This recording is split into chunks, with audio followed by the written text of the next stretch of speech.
Boa noite, gente. Todo mundo me ouvindo bem? Oi, Mari, tudo bem? Que bom.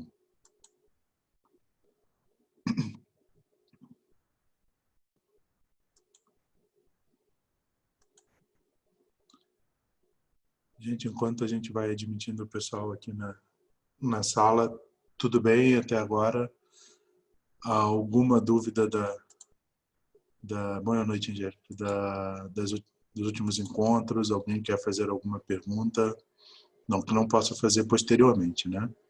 Mas, boa noite, gente.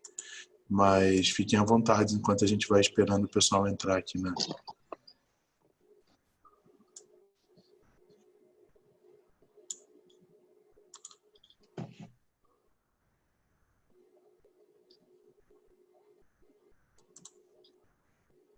Boa noite para todo mundo.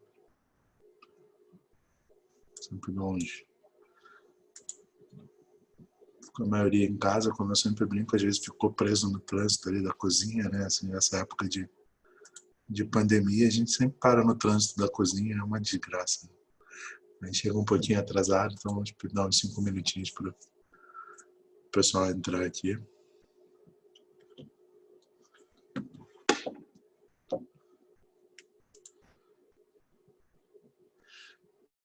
Haja café nessa época, né? A desgraça, né, que foi ter inventado aquelas cápsulas de café. O cara que inventou isso merecia um prêmio ao mesmo tempo. Vou matar ele. É impossível resistir. Às vezes não é nem para tomar, é só para sentir o cheirinho pela casa, assim, já dá um outro ânimo já.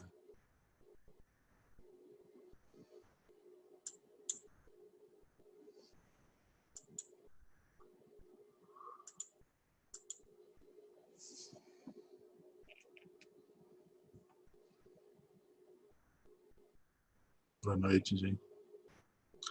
A gente está dando uns 5 minutinhos aqui para quem está entrando agora, para esperar o pessoal admitir. Se alguém tiver aproveitar esse tempinho, quiser alguma dúvida dos encontros anteriores. E agora está bem tranquilo, né? A gente está indo sequencialmente na questão da anamnese, dos principais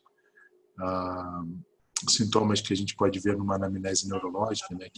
Ou seja, quando essa bactéria aparece, todos esses antimicrobianos, né? E aí o monopolitano se mostrou um pouco mais... O microfone de todo mundo aqui, pronto. Boa noite, Caio.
Boa noite, André.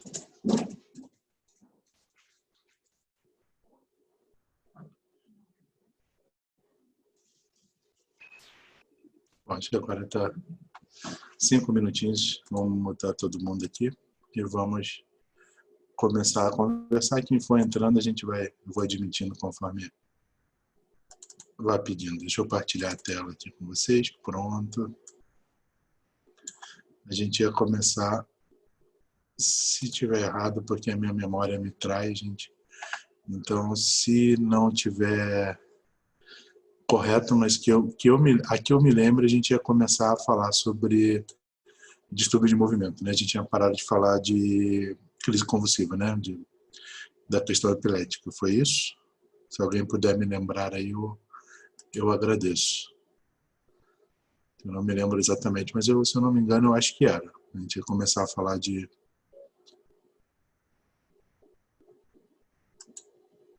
Isso, né, Leite? Obrigado. Bom, então, seguindo aquela nossa sequência dos principais sintomas neurológicos, né, que são trazidos à consulta,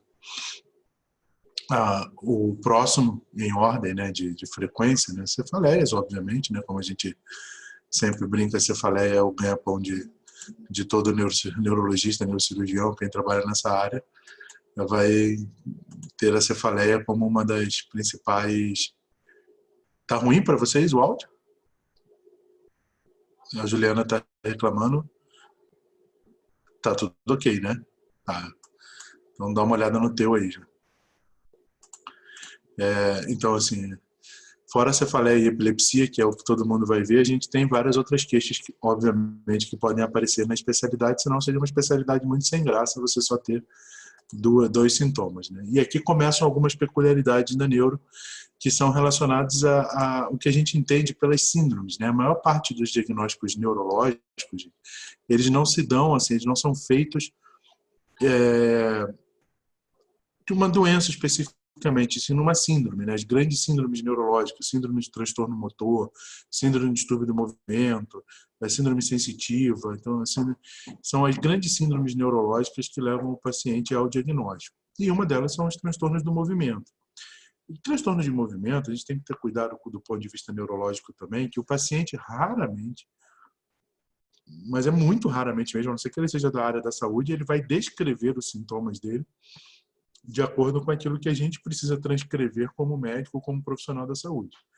Então, por exemplo, raramente o paciente vai chegar para você e vai dizer, olha, eu tenho uma coreia, eu tenho uma distonia, eu tenho um tremor, uma tremedeira, da maneira que ele entende, a gente precisa perguntar para saber exatamente que tipo de transtorno de movimento existe. Mas uma coisa que precisa ficar muito clara para vocês é quando a gente fala de transtorno de movimento, tá? Nós estamos lidando com um processo patológico que não envolve perda de força.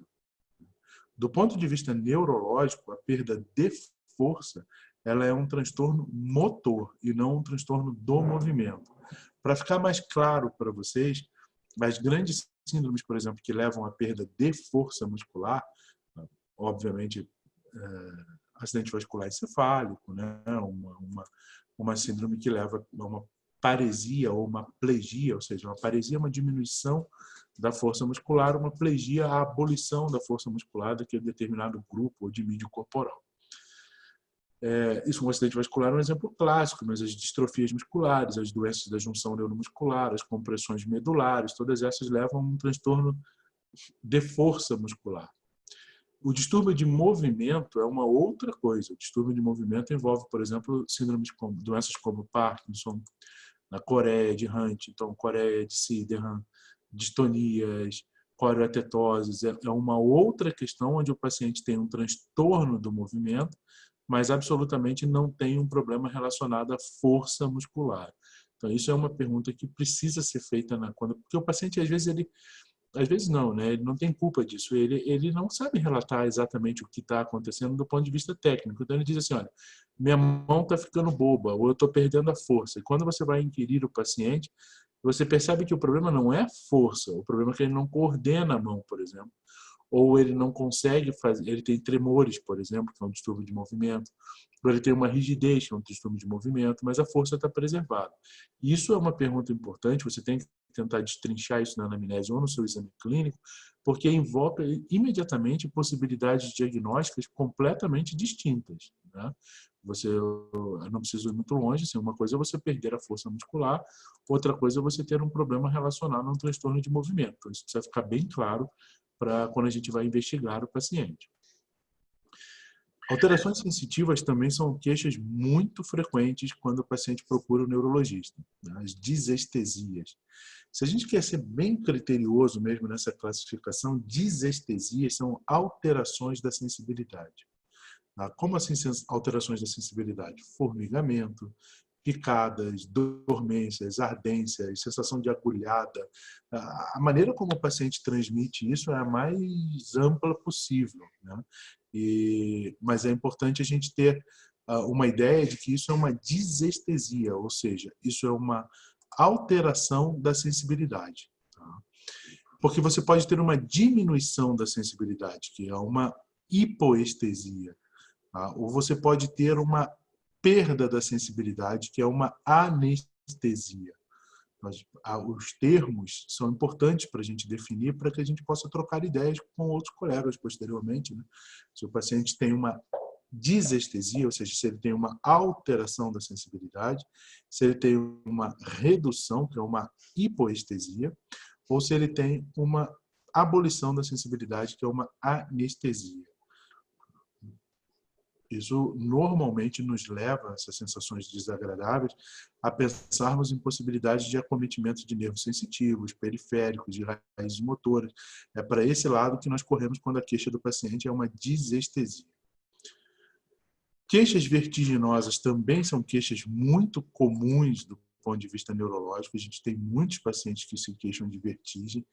E assim como, por exemplo, na enxaqueca, né, na cefaleia, vamos dizer assim, que todas a maior parte das cefaleias, de uma maneira geral, os outros colegas médicos classificam as cefaleias como enxaqueca.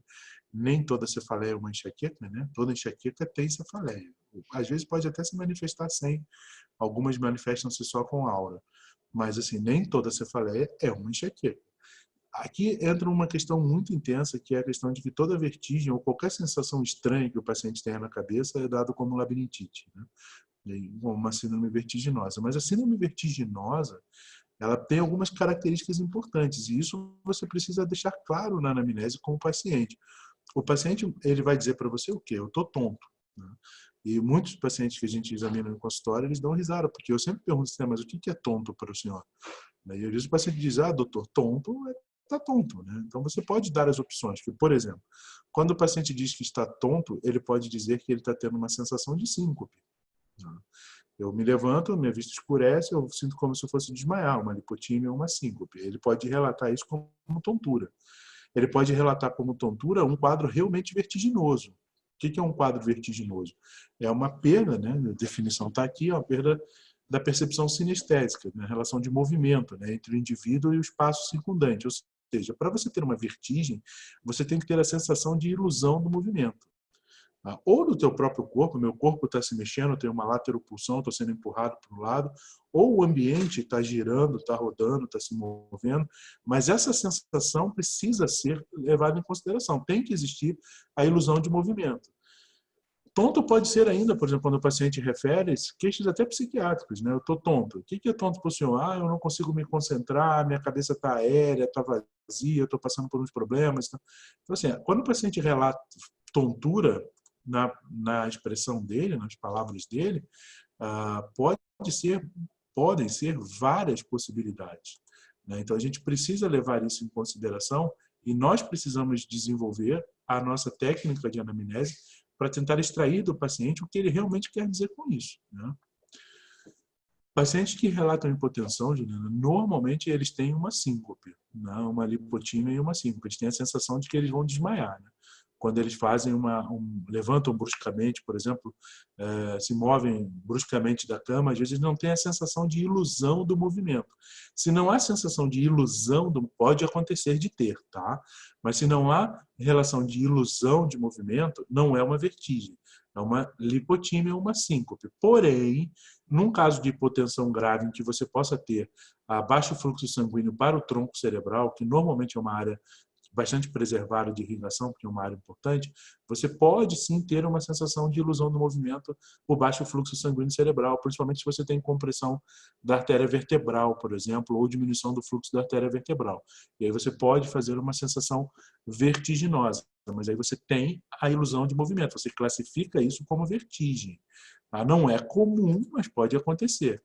Agora, é diferente, dá para vocês perceberem, né? É diferente quando você vai pensar na possibilidade diagnóstica, só numa queixa do paciente, as inúmeras possibilidades, né? É vertiginoso, é uma lipotímia ou uma síncope, é um transtorno de humor comportamental, e todos eles podem ser definidos ou podem ser ditos pelo paciente como tontura. Tá? Então, cuidado quando a gente vai ter essa queixa vertiginosa. Tá? Não sei se deu para ficar claro para vocês a resposta. Tá? Imagina, é um prazer. Distúrbios visuais, né? Também são queixas muito comuns, assim, do ponto de vista neurológico, o paciente ter queixas de distúrbios visuais. Né? Queixas de redução da acuidade visual, alterações do campo visual, são várias as possibilidades que nós temos dentro da neurologia.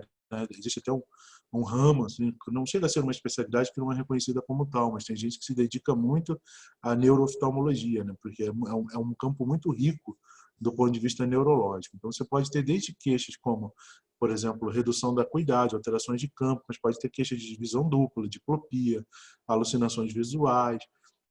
Algumas coisas são importantes aqui, e é sempre, como todo o tempo que a gente está falando aqui com vocês, é importante a gente destrinchar as queixas do paciente. Nunca se deem por satisfeitos apenas para a gente dizer assim, eu estou perdendo a visão. Paciente com queixa de diminuição da acuidade visual.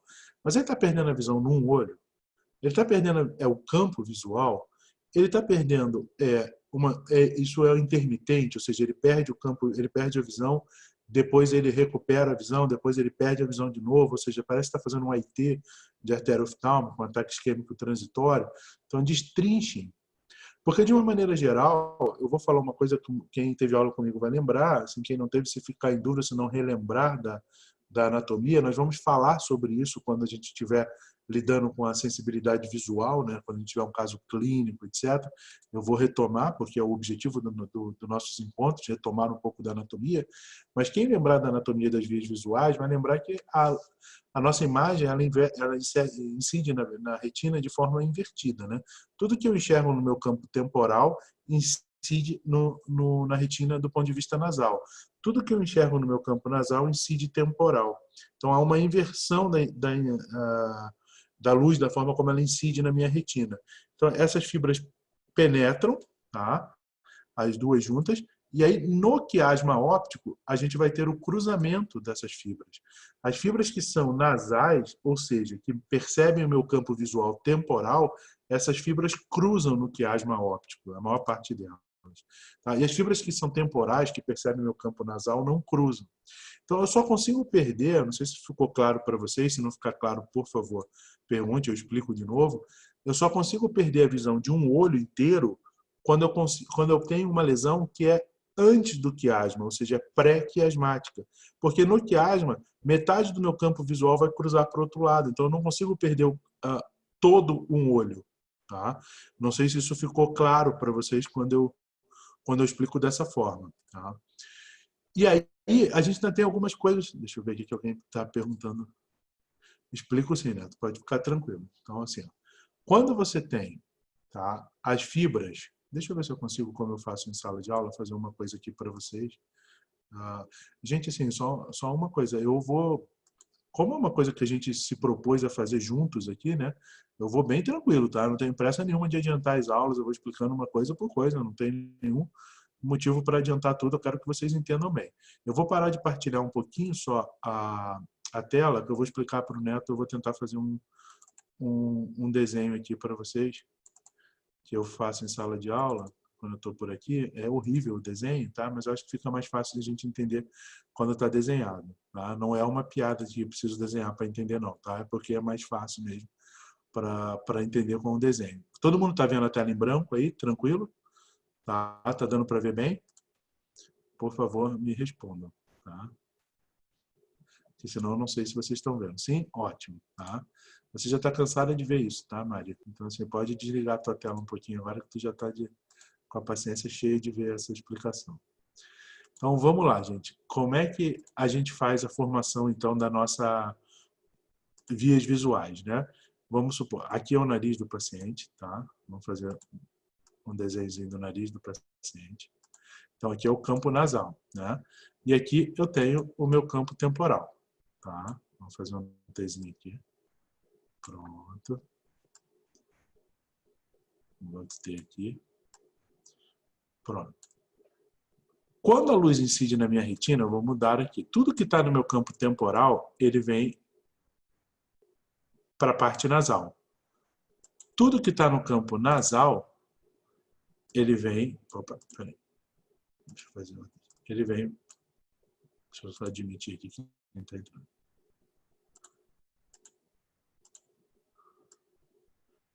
Dessa forma, tá? Eu vou fazer aqui a mesma coisa, tá? Tudo que está nasal, vou fazer a mesma cor para vocês entenderem. Porque a incidência da luz, ela é sempre invertida, né? Também é invertida superior e inferior, mas eu não vou judiar de vocês com isso não, tá? Dessa forma. Tá? Então, se não tiver claro, por favor, me interrompam, tá? Peraí que alguém estava perguntando alguma coisa aqui, deixa eu ver. Tá bom, mãe. Então, o que acontece? Tudo que eu estou vendo no meu campo paciente, que eu estou olhando aqui para frente, tá? É um paciente olhando para frente, aqui é o campo temporal é aqui meu nariz. Tudo que está no meu campo temporal, as fibras incidem nasal, tá? E tudo que está nasal, as fibras incidem temporais. Bom, a única forma de eu pegar as duas fibras que vêm do mesmo olho, imagina que aqui na frente está um olho, né? As duas fibras que vêm do mesmo olho é antes do quiasma. Quando elas penetrarem, elas vão começar a cruzar no quiasma. Tá? E como que é isso, assim, de cruzar no quiasma, Frederico? Então, essas fibras que são vermelhas aqui, elas vão fazer isso aqui. Elas vão, uma vai vir para um lado, e essa aqui se prolonga para o outro lado. E depois a gente vai fazer as vias visuais.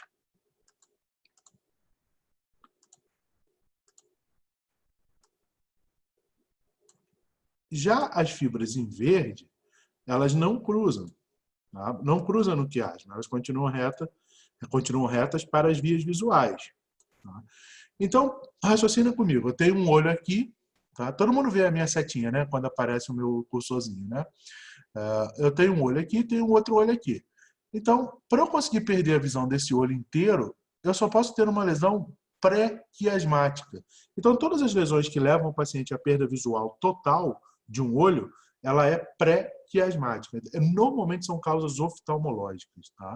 O paciente tem uma destruição ocular por algum motivo e uma causa oftalmológica leva à perda da visão de um olho todo. As causas neurológicas que levam à perda visual de todos os campos de um único olho normalmente são ataques isquêmicos transitórios da artéria oftálmica ou quando o paciente tem esclerose múltipla do nervo óptico. Tá?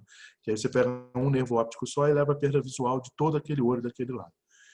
A partir do momento que o nervo óptico adentrou o crânio, ele vai ter o cruzamento do quiasma. Então, quando eu tenho o cruzamento do quiasma, o que acontece? Eu tenho uma lesão, tá, no meio do quiasma. Se eu tenho uma lesão no meio do quiasma, o que o quiasma é? Relembrando a anatomia, que é a nossa função aqui também. O quiasma, ele é o teto da célula turca. Embaixo do quiasma está a célula turca. Então, o que está aqui logo embaixo desse cruzamento? A hipófise. Quando eu tenho um tumor de hipófise, o que acontece? Eu tenho uma lesão aqui no quiasma. Se eu tenho uma lesão no centro do quiasma, eu perco o meu campo visual bitemporal, porque é onde faz o cruzamento. Então, o paciente que tem tumores de hipófise, para microadenomas, além daquelas clássicas, né, quando é mulher principalmente, né, óbvio, né, a amenorreia, galactorreia, etc., você tem perda de campo visual bitemporal. Tá? Quando você vai examinar o paciente, ele tem uma perda de campo visual bitemporal. E se eu tenho uma lesão externa ao quiasma? O que passa do lado do quiasma? As carótidas é o exemplo mais clássico, porque é raro ter uma lesão bilateral, mas você pode fazer um aneurisma em espelho. Então, eu comprimo o quiasma de fora para dentro, porque as duas carótidas têm aneurismas. O que eu perco? O campo visual nasal bilateral. Tá? Isso tem um nome. Tá? Como é que é o nome disso? Vou botar aqui para vocês. Quando eu perco... Opa, ficou muito baixo aqui, vou botar mais para cima. Quando eu perco um olho inteiro, a visão, eu tenho uma amaurose. Nossa, que cor bonitinho. Eu adoro rosa. Tá? Quando eu tenho de um olho inteiro, eu tenho uma amaurose. Quando eu tenho uma perda visual ou dos dois campos temporais ou dos dois campos nasais, que é uma lesão que só pode estar localizada onde? No quiasma, porque agora a gente já conhece a anatomia. Isso chama-se hemianopsia, ou seja, perda da metade do campo visual, tá? Heterônima, porque é um campo visual de um olho e do outro, de um olho e do outro. E quando eu tenho uma lesão pós-quiasmática, ou seja, para trás do quiasma, o que eu vou perder? O campo visual temporal de um lado e nasal para o mesmo lado. Então, chama-se hemianopsia homônima. E o que dá hemianopsia homônima? Ou seja, nas vias visuais, tumores, infartos. Então, se você vê que imediatamente pelo conhecimento anatômico e pela queixa que o paciente traz para você, tá, você já começa a suspeitar da tua possibilidade diagnóstica. O paciente diz, perdi a visão. Espera aí, perdeu a visão onde? Um olho inteiro? É uma parte do campo visual? Onde está a tua perda da visão? Não, é no meu olho todo. Ah, é no seu olho todo? Como é que é essa história? Me conta, eu fui perdendo a visão. Tá? O paciente de 20 anos não tem nenhum fator de risco para acidente vascular. Uma possibilidade seria a esclerose múltipla, por exemplo, a neuropatia óptica. Mas é um paciente, por exemplo, que tem bicho em casa, tem gato, etc., pode ser toxoplasmose. Normalmente é um problema oftalmológico. Agora, se o paciente diz que tem uma hemianopsia heterônima, obviamente ele não vai dizer que ele tem uma hemianopsia heterônima, né, gente? Ele vai dizer, não estou enxergando aqui o que está em volta, né? Estou perdendo, estou esbarrando nas coisas. Aí você imagina, ele tem uma perda de campo visual bitemporal. Se ele tem uma perda de campo visual bitemporal, né, provavelmente ele tem uma lesão na célula turca, ali no meio do quiasma. Agora, se ele tem uma hemianopsia homônima, é lá nas vias ópticas, lobo occipital, depois do tálamo, eu vou precisar de um exame que veja essa região. Então, conhecendo a anatomia, você imediatamente identifica o déficit do paciente e começa a suspeitar das possíveis causas e das possíveis hipóteses diagnósticas. Não sei se ficou claro para você agora, né, dessa forma que a gente deixou aqui, explicou com um desenho. Horrível o desenho, mas eu acho que dá para entender mais ou menos como está, né? O que eu quis dizer. Tá? Então, dá uma olhada, ver se você entendeu direitinho, se ficou claro. Que bom, né, Mariana? Que bom. Se alguma coisa não for ficando clara, porque eu vou falando algumas coisas de anatomia, né? E isso, para mim, é uma coisa muito evidente, né? Eu sei que, às vezes, para vocês precisam relembrar de coisas lá do início, né? Posso repetir a menopsia homônima assim. Homônima, então, Heloísa, assim, quando você perde campo visual temporal para a esquerda e nasal para a esquerda. Então, quando eu quero olhar para um lado, por exemplo, e perco os dois campos visuais, eu não enxergo nada do que está no meu dimídio corporal esquerdo. Isso é uma hemianopsia homônima, ou seja, para o mesmo lado.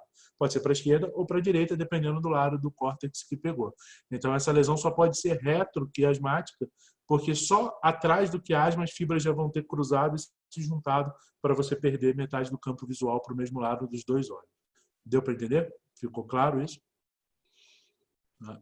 E isso para mim, gente, assim, imagina. Isso para mim, eu espero transmitir para vocês um pouco dessa paixão, porque isso para mim é uma das coisas mais bonitas que tem na neuro, é você entender a anatomia, você consegue explicar os sintomas que o paciente transmite para você. Sabe? Você consegue localizar a lesão. Porque vocês imaginam assim, quando eu já disse isso, acho que eu até já falei aqui, quando eu estava na idade de vocês, foi quando teve a primeira tomografia do hospital que eu fazia a faculdade no Rio. A gente, para pedir tomografia, tinha que ter autorização do provedor da Santa Casa. Não é mentira, não, é verdade mesmo. Não é um exagero, ele tinha que assinar de tão caro que era. Então, a neuro, até 1993, 94, né, tudo bem que é século passado, mas não é tanto tempo assim, até esse período, a neuro não tinha um exame que mostrasse diretamente o órgão no qual ela estudava. Ou você fazia uma necrópsia para retirar o cérebro e estudar, ou diretamente no paciente você não tinha um exame que mostrasse. Então, a gente precisava muito de conhecimento anatômico e muito de semiologia neurológica. Aí, quando vieram esses exames, a gente falou, pô, resolveu a nossa vida, né? Agora eu posso fazer um exame e me localiza a lesão, tranquilo. E aí a gente achou que poderia abandonar todo esse conhecimento semiológico. Só que aí, como os exames desenvolveram tão rápido, que você começa a ter exames que mostram alterações que não justificam os sintomas do paciente. Aí você faz um exame, aparece uma lesão, você fala, tá, mas essa lesão é responsável. Nós temos uma lesão frontal e o paciente está perdendo a visão. Obviamente, essa lesão não é a que faz o paciente perder a visão, aqui foi um achado no exame. Então, a gente precisou voltar a ter muito conhecimento anatômico neurológico para poder localizar a lesão mesmo com os exames de imagem. Uma das coisas mais legais que tem é você mandar para o radiologista. Eu brinco sempre com o Fernando, que é meu colega radiologista aqui, eu sempre tento mandar para ele, dizendo, olha, o paciente tem uma hemenopsia homônima, dá uma olhada à esquerda, dá uma olhada no lobo occipital direito desse paciente, porque deve ter uma lesão. E é muito bom quando volta e tem a lesão. Assim, eu gosto, eu acho apaixonante isso. Ainda precisa muito de contato e de conhecimento anátomo-semiológico. Né? Tudo claro, então, para vocês? Então, vamos continuando. Distúrbios auditivos. Tá? A gente tem sempre que lembrar da possibilidade de distúrbios auditivos. Tínitos, hipoacusia, anacusia, alucinações auditivas. Aqui tem uma dica para vocês, que não é como nada em medicina, né? Como dizia Voltaire, dando medicina como dando l'amour, ni jamais ni toujours. Vocês vão ouvir eu falar isso várias vezes. Por quê?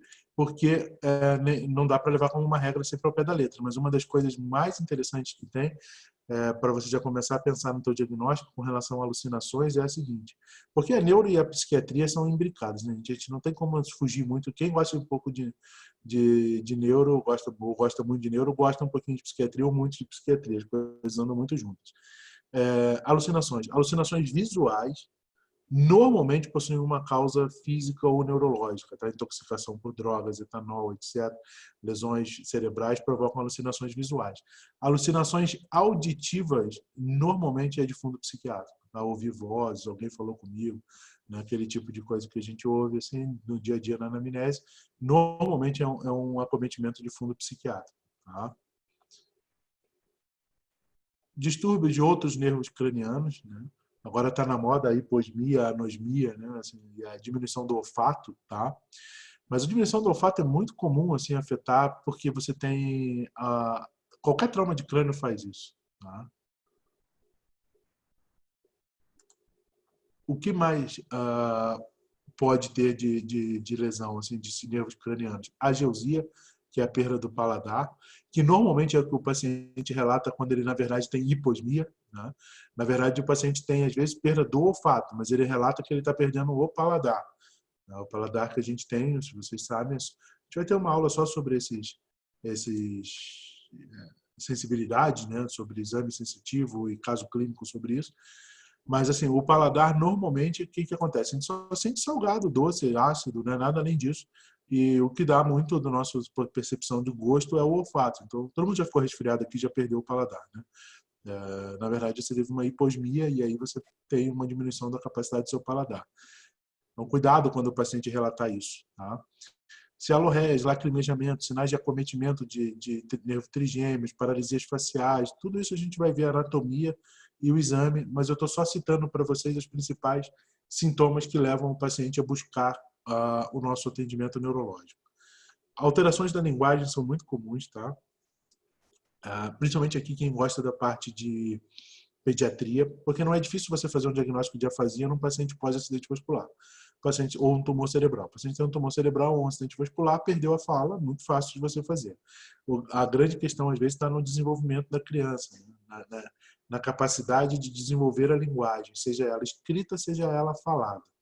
Ninguém fica decorando todos os períodos de desenvolvimento da criança. Tá? Às vezes tem professor, eu sei, que exige isso quando você faz pediatria. Com quantos meses senta, com quantos anos andou.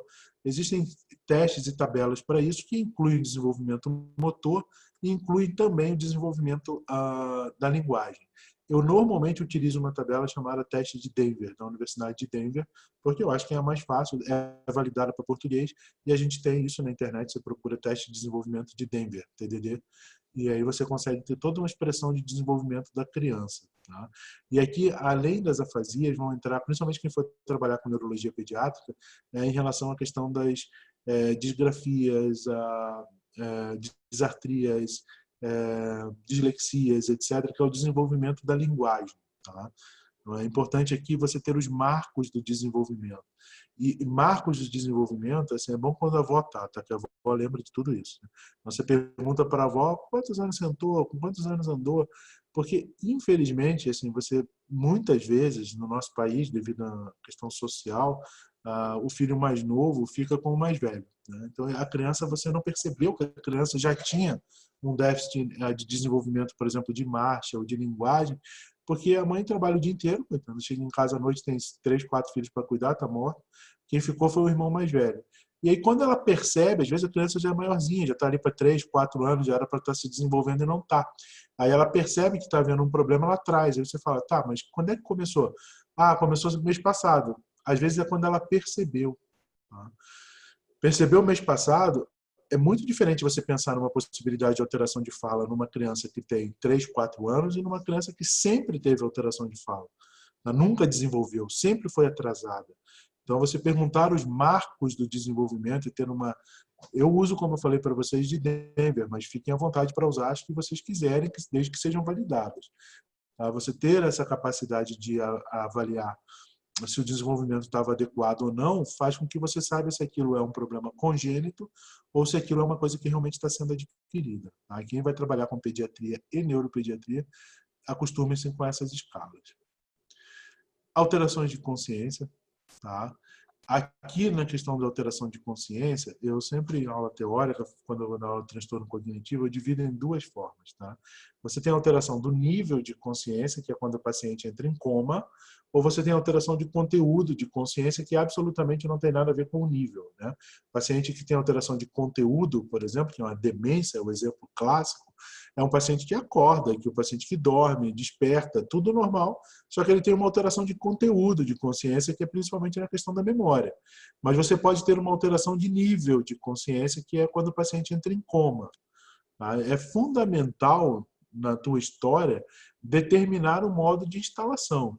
Né? Que um paciente que entra em coma subitamente, por exemplo, até prova o contrário, toda lesão súbita do sistema nervoso central é de origem vascular. Tá? Isso é um acidente vascular. Tá? Se é um paciente que entrou em coma, vou falar de coma que é o mais comum, né, que vocês vão ver mais dia a dia ali da emergência. Relativamente rápido, você pode pensar em intoxicação por drogas, uso de álcool, intoxicação exógena. Se é um paciente que alterou a consciência de maneira gradual, ou seja, passou os 30, 40, 50, 60 dias e gradualmente ele está piorando, provavelmente a gente está com um distúrbio expansivo ou uma insuficiência renal que está se instalando. Então você pensa em doenças mais crônicas. É sempre importante a gente, quando tem alteração de nível de consciência, avaliar a gravidade. Né? A gente utiliza a escala de coma de Glasgow para isso. Eu acho que todo mundo está acostumado a lidar com a escala de Glasgow. Normalmente, a gente classifica o paciente que tem uma alteração do nível de consciência, que está em coma. O paciente tem um coma grave quando ele tem um coma entre 4, né, e 8 na escala de Glasgow. Tá? Alguns locais vocês vão ler 4 e 7, né? Tanto faz. Por que 4? Porque 3 é critério clínico de morte encefálica. Então, não é questão de gravidade, é um outro problema. Então, entre 4 e 7, vamos dizer assim, ele está num coma grave. Entre 8 e 12, ele está num coma moderado. Entre 13 e 14, num coma leve. E 15 é normal, ele não está em coma. Né? Ele está completamente lúcido. Então, é uma forma da gente graduar a alteração do nível de consciência, que ajuda até para avaliar se o nosso tratamento que está sendo instalado está melhorando o paciente. Né? Se o paciente estava num coma Glasgow 13 e eu passo visita dali a 6 horas, ele veio para um Glasgow 8, ele está piorando. Mas se ele estava num Glasgow 8 e evoluiu para um Glasgow 13, passou de um coma moderado para um coma leve, o tratamento está surtindo efeito. Então é sempre bom você ter uma escala para avaliar essa evolução. Né? Sinais e sintomas autonômicos também são muito comuns do ponto de vista neurológico. Né? Eu já disse para vocês que o segundo local do nosso corpo que mais tem neurônios é o nosso trato gastrointestinal. Então, a chance de você ter alterações como peristalse esofágica, gástrica, intestinal, alterações do controle de defecção, da micção, da potência sexual, sudorese, distúrbios vasomotores, acontece do ponto de vista neurológico. É raro que a causa seja especificamente neurológica, mas não é impossível. Tá? A gente já está no final das causas que a gente está vindo das mais comuns para as menos comuns, as queixas mais comuns para as menos comuns. Né? Antecedente... desculpa. Quando a gente vai terminar a anamnese, saiu muito rápido aqui, é importante sempre a gente saber a história patológica pregressa e os antecedentes pessoais do paciente. Na neurologia, tem algumas coisas muito importantes, por exemplo, antecedentes fisiológicos e patológicos, desde o pré-natal. Tá? Você vai ver que todo neuro sempre pergunta, você fez pré-natal? Por da criança. Quando trabalha com neuropediatria, então não tem escapatória. Tá? Mas às vezes, por algumas coisas em adultos também são importantes. Você pergunta, sua mãe fez pré-natal? Pré-natal foi tudo bem? Nasceu prematuro? Ficou internado em UTI? Teve que ser entubado? Recebeu oxigênio terapia? A gente sabe hoje em dia, por exemplo, que uma coisa, para ficar na mais simples, entre aspas, de todas, né? Transtorno de déficit de atenção e hiperatividade tem uma relação muito grande com crianças prematuras que ficaram internadas em UTI sob ventilação mecânica. A chance dessas crianças desenvolverem um TDAH é muito alta. Então, você conhecer o histórico de parto, o histórico gestacional do paciente, te ajuda muito na possibilidade de diagnósticos futuras. Tá? Mau desempenho escolar, alterações de aprendizado, dislexias, tudo isso tem uma relação muito grande com o momento da gestação e o momento durante o trauma, durante o parto. Então, é importante que a gente tenha isso em mente para poder trabalhar com o nosso paciente, né? Tempo de gestação, duração do parto, condições do parto ao nascer, né? Patologias pós-natais, então uso de ventilação mecânica, internação em UTI, infecções, isso virou uma meningite. Tudo isso é extremamente importante para a gente poder investigar e faz parte da anamnese neurológica. Tá? Sempre que vocês forem fazer uma anamnese, é sempre bom perguntar sobre parto e sobre os marcadores de desenvolvimento do paciente. Né?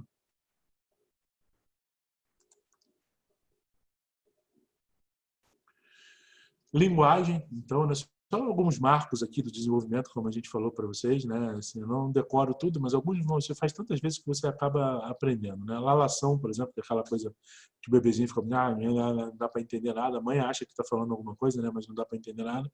Normalmente começa pelo segundo mês e desaparece antes do fim do 11º mês. E as primeiras palavrinhas, mamãe, papá, o nome do cachorro, igual foi meu filho, a decepção da vida do pai e da mãe, né? A primeira coisa que ele falou foi o nome do cachorro, mas tudo bem. No 8º mês de vida, normalmente são as primeiras palavras que vão surgindo. Então, isso é uma coisa que fica na cabeça, sabe? Você pergunta, quando começou a falar? Doutor, só quando ele tinha 1 ano e pouquinho. Essa criança, provavelmente, assim, as primeiras palavras surgindo tão tardiamente, deve ter uma dislexia, deve ter uma afasia, deve ter um distúrbio de desenvolvimento da linguagem. É muito claro isso quando você investiga essa história. Né? E é importante que, por isso que às vezes coletar a história com a avó, com a mãe é meio chato, né? Todo mundo reclama de vó e mãe, mas é importante você sentar e ouvir delas. Tá?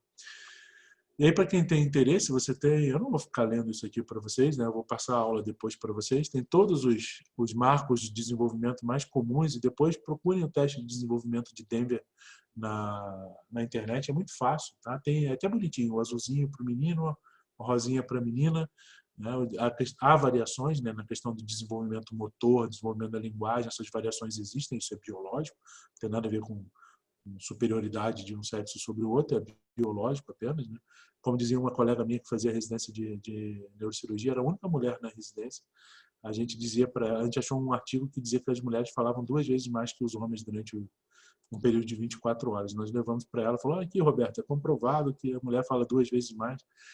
Ela era muito inteligente, ela não demorou 2 segundos, ela respondeu: claro, né? A gente precisa repetir para vocês entenderem, né? Por isso a gente fala 2 vezes mais, senão vocês não entendem. E eu nunca mais brinquei com ela, porque ela é muito mais rápida do que a gente para pensar. Né? A escala é teste de desenvolvimento de Denver. Denver é a cidade mesmo, tá? Da Universidade de Denver. É o que eu mais uso para avaliação. Tá? Não ria, Mariana, isso foi bem vergonhoso para a gente. Tá? E é verdade, né? A mulher precisa repetir para a gente poder entender. Né? Eu concordo com isso. Né? Achou, Juliana? Que bom. Né? A gente só não concorda de primeira com as mulheres, porque também não seja vergonhoso, né? Mas elas estão sempre certas, não tenho a menor dúvida disso. Eu, com a minha esposa, ela fala, eu digo não. Aí ela fala de novo, então tá bom. Só para não concordar na primeira, porque senão é muita vergonha. Então, como eu sei que ela vai estar certa mesmo depois, é verdade, também acho. Né? Então, deixa eu continuar passando aqui. Esses aqui, então, são extremamente importantes, tá, gente? A locomoção. Tá? por aquilo que eu falei, muitas vezes as nossas crianças elas não têm uma atenção adequada para uma questão social, etc. E aí você não percebe que aquela criança já tinha um atraso. Ficou em casa com o irmão, ficou na creche, ela não engatinhava. E aí, quando você vai ver que ela já era para ela estar começando a ter uma marcha voluntária, que começa ali pelo volta do 5º mês, assim, tentando, né, quando você segura no bracinho do bebê, tentando dar os passinhos, né, uma marcha voluntária sem apoio, que é normalmente em torno do 11º mês, só quando vai fazer um aninho, tá? Mas no 8º mês ele já está engatinhando. Então você acaba vendo assim, tá, mas agora no 11º mês ele está com um aninho e meio e não andou. E agora eu percebi que isso começou e não andou nesses últimos 2 meses. Tá, mas ele engatinhava por volta do 8º mês? Não, nunca engatinhou. Então, provavelmente, ele já tem uma lesão anterior. É uma coisa que te leva a pensar na possibilidade congênita e não numa doença adquirida agora. Isso envolve uma percepção de diagnóstico muito importante. Tá? Preensão voluntária, né, os testes de preensão, né, preensão palmar, que inicia ali por volta do 4º mês, né? Sabe, pressão palmar é quando você põe o dedinho aqui e o nenenzinho segura o teu dedo, né? Aí a mãe chora, o pai chora, mas é um reflexo, tá, gente? Então, assim, absolutamente não há nenhum tipo de relação de amor nisso. Tá? Se o cachorrinho botar a patinha, ele vai segurar, se botar uma coisa quente, ele vai segurar. É só um reflexo, tá? Pressão em pinça, né, que é a capacidade de fazer pinça, só em torno mais ou menos ali do 9º mês. Tá? Tônus flexor, então cada momento do desenvolvimento, eu vou ficar lendo isso para vocês, procurem na escala, ou depois eu passo a aula. Hoje em dia com a internet é muito fácil, né? Você está examinando uma criança, mas essa criança já era para ter tônus? Espera aí, deixa eu dar uma olhada aqui, já está no mês certo, está com o desenvolvimento adequado, vou olhar a minha escala. Então não se preocupem em decorar isso, tá? Usem uma escala que seja realmente que funcione para vocês e que seja validada. Tá? Então, mas só para vocês terem uma ideia de como tem vários marcos de desenvolvimento que a gente pergunta e tenta avaliar com o paciente quando a gente está suspeitando de que haja um atraso de desenvolvimento. Tá? O reflexo cutâneo plantar em extensão, né, que é o sinal de Babinski, não se assustem com isso. Eu trouxe essa exceção aqui porque isso é extremamente importante. Tá? Você pode ter o sinal de Babinski presente, tá? Que é o reflexo cutâneo plantar em extensão. Né? Tá lá o dedão do pé, quando você faz o estímulo, a criança estica o dedão. Tá? O reflexo cutâneo plantar é o reflexo da contrai, sentiu cócega, né? Isso é normal, chama-se reflexo cutâneo plantar. O reflexo cutâneo plantar patológico ou reflexo de Babinski é quando, em vez da contração, você faz a hiperextensão. Isso pode estar presente fisiologicamente até o 9º mês. Tá?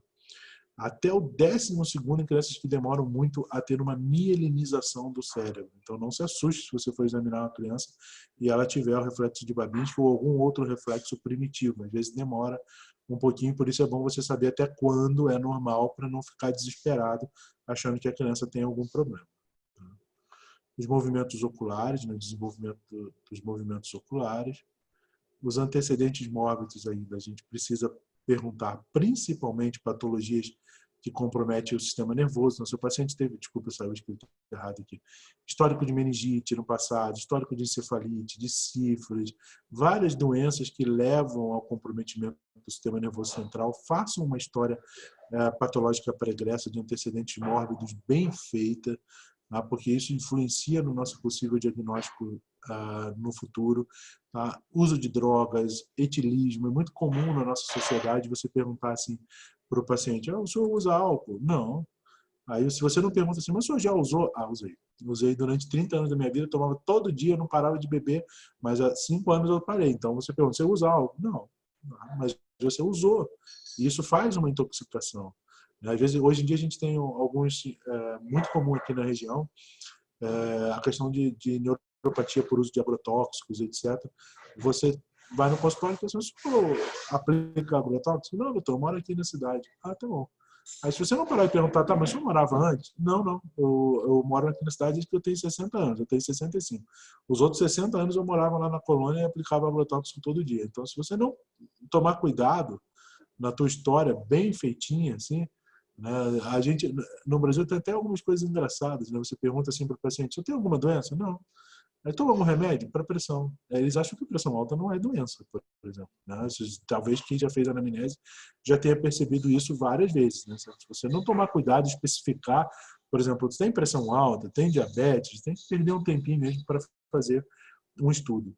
E em antecedentes mórbidos, principalmente aqui, aquela coisa que a gente aprende na faculdade, as doenças da infância são importantes. Né? Sarampo, cachumba, varicela. Tá? Isso pode se manifestar neurologicamente anos depois. Sarampo pode dar uma leucoencefalopatia multifocal, a tonsilite, né? Amidalite de repetição pode te dar coreia de Sydenham no futuro, né? Por doença reumatológica. Então, é importante você conhecer um antecedente mórbido bem feito do teu paciente na tua anamnese neurológica. Não esquecer nunca das doenças endêmicas no nosso país, principalmente aqui no sul, né? Cisticercose muito comum. Tá? A gente tem que perguntar, e principalmente doenças genéticas ou congênitas, né? Adquirida via mãe, toxoplasmose, HIV, que tem influência em malformações ou de origem genética mesmo. Tá? É bom fazer uma história. A gente ainda vive numa região que há 2, 3 gerações atrás era muito difícil o acesso ao médico. Às vezes é difícil você ter um histórico genético de diagnóstico dado, mas se você suspeita que aquilo é genético, se você pergunta, mas alguém mais na família tinha? Ah, o primo tinha, o tio teve, o avô não sei o que, era a mesma coisa, ninguém nunca soube o que era. Mas se há uma repetição disso Na parede? se há uma repetição na história do paciente, da família do paciente, é sempre importante a gente avaliar se não há um histórico genético envolvido. Tá? E aí, bom, essa é a nossa anamnese, né, toda resumida no máximo possível para vocês não fugirem e não voltarem nunca mais. A gente foi entrando em detalhes, mas a gente vai conversando várias vezes ao longo dos próximos encontros. A gente repete algumas coisas para ficar bem claro para vocês. E agora eu vou deixar com vocês um presente para o próximo encontro nosso, que são nossos casos clínicos. Tá? Eles vão estar aqui na aula, eu vou mandar a aula para vocês. Eu não sei se então não precisa copiar. Tá? Nós vamos ter vários casos clínicos, porque a gente vai começar a falar de estudos motores da próxima encontro nosso. Eu vou fazer uma revisão anatômica e aí depois no final de cada revisão anatômica, de cada sintoma, a gente vai discutir um caso clínico. O primeiro é esse, tá? Que está na tela, que é um homem de 56 anos, hipertenso. Ele teve um quadro súbito de perda da consciência, seguiu-se um desvio de comissura labial para a direita e disfasia. Quando foi avaliado, apresentava um déficit muscular no indímio direito. Os olhos estavam desviados para a esquerda e havia um sinal de Babinski à direita. O que eu quero que vocês entendam desse quadro? Claro que a gente vai discutir o diagnóstico depois, né? Mas qual a localização? Tá? Mas o professor nem falou disso ainda. Sim, vamos dando uma estudada antes, a gente vai revisar no próximo encontro. Mas qual a localização da lesão? A lesão de qual estrutura vai explicar a presença de uma hemiparesia direita com sinal de Babinski? Tá? Quem puder já na próxima aula, quando a gente for discutir, dê uma lida antes. E como se explica que o paciente pode ter uma hipotonia nesse caso? Por que há desvio da comissura labial para a direita? Tá? Essas são as perguntas que eu quero que vocês deem uma lida e tentem descobrir com uma explicação anatômica de porquê. Vejam que eu não estou falando de diagnóstico, depois eu vou passar o diagnóstico. Eu estou falando que do ponto de vista dos sintomas do paciente, da síndrome do paciente, como é que vocês explicariam essas lesões anatomicamente? Tá? Esse é o primeiro caso. Nós temos um outro caso que a gente vai falar sobre déficit de força, sobre déficit de coordenação, sobre várias outras alterações. Então, eu vou passar alguns casos para vocês. Um homem de 60 anos de idade, até então era saudável, percebeu um tremor ocasional no braço direito, quando se encontrava relaxado assistindo televisão. Concomitantemente, a sua esposa observou diminuição da mímica facial.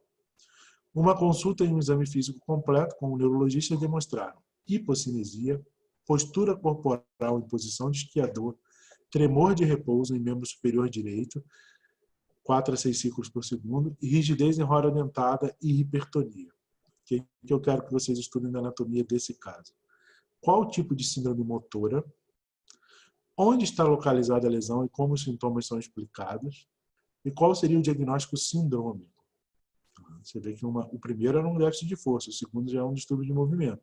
A gente vai dar uma revisão anatômica sobre cada sistema que envolve força, que envolve movimento, a gente vai falar e depois vamos discutir o caso. Calma que tem mais casos ainda para vocês. Como não vai dar para fazer tudo numa aula só, então assim, eu vou dar uma dica. Estudem um caso para cada encontro, tá? São todos casos verídicos, tá? São casos meus, então todos são de verdade, são coisas que vocês vão ver em consultório. Essa é uma paciente de 10 anos, sexo feminino, parda, queixa principal, movimentos involuntários. 16 dias, a paciente apresentou desenvolvimento gradual de movimentos involuntários.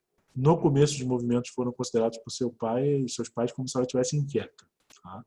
Mas logo em seguida ocorreram caretas faciais anormais, movimentos irregulares dos braços e das pernas. A criança então estava tendo dificuldade na execução dos movimentos normais com os braços e a deambulação estava ficando mais difícil.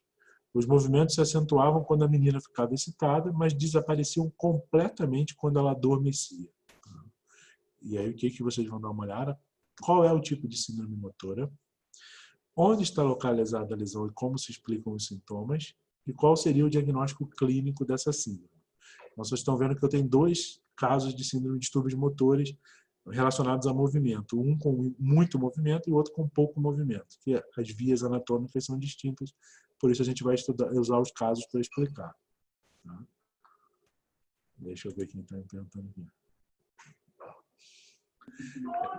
Nessa paciente, especificamente, depois eu vou passar na próxima aula o exame clínico mais detalhado para vocês, tá? Pode ficar tranquilo, que eu vou passar todo ele mais detalhado. Então, aqui, além disso, vou botar no mudo aqui. Pronto. Um homem de 56 anos, caucasiano, com um quadro de há 3 meses iniciar paresia em mídio direito.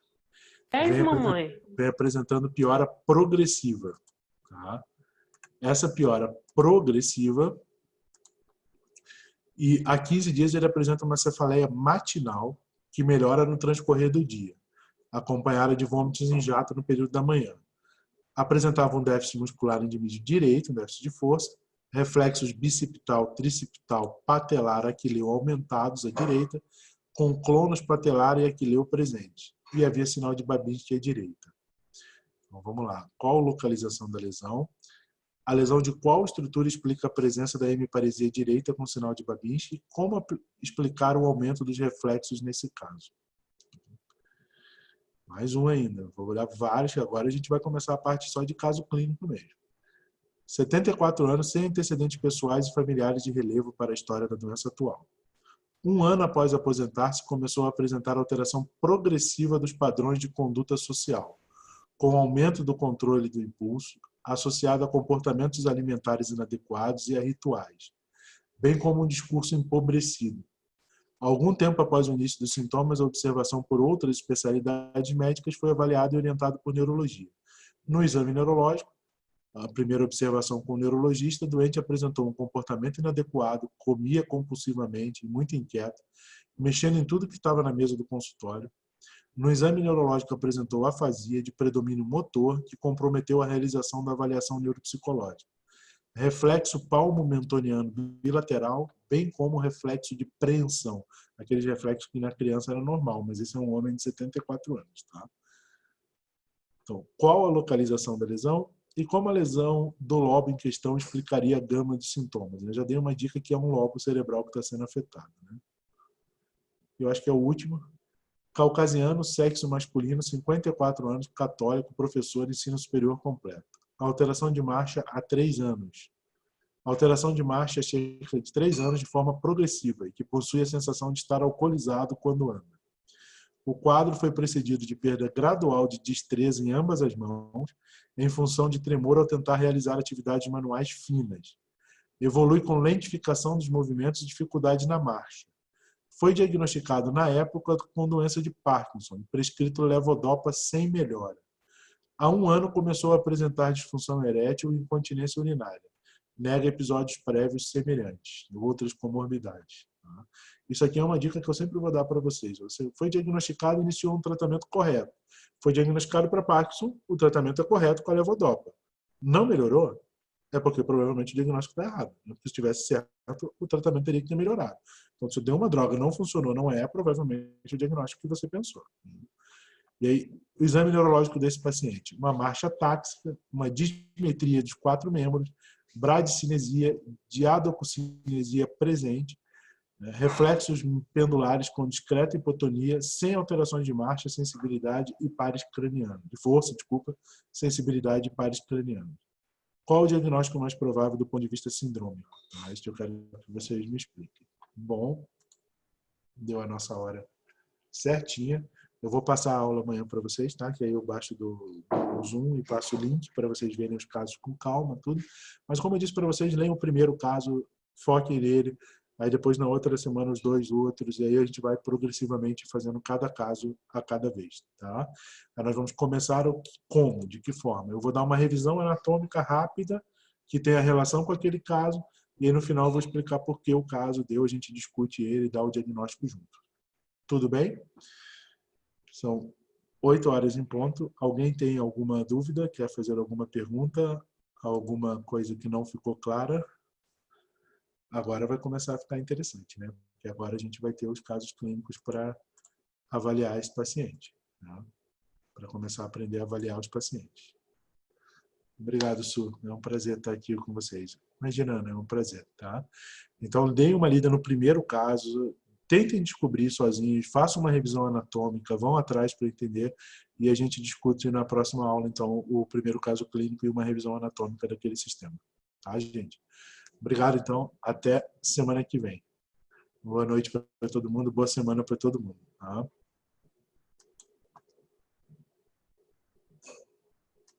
Imagina.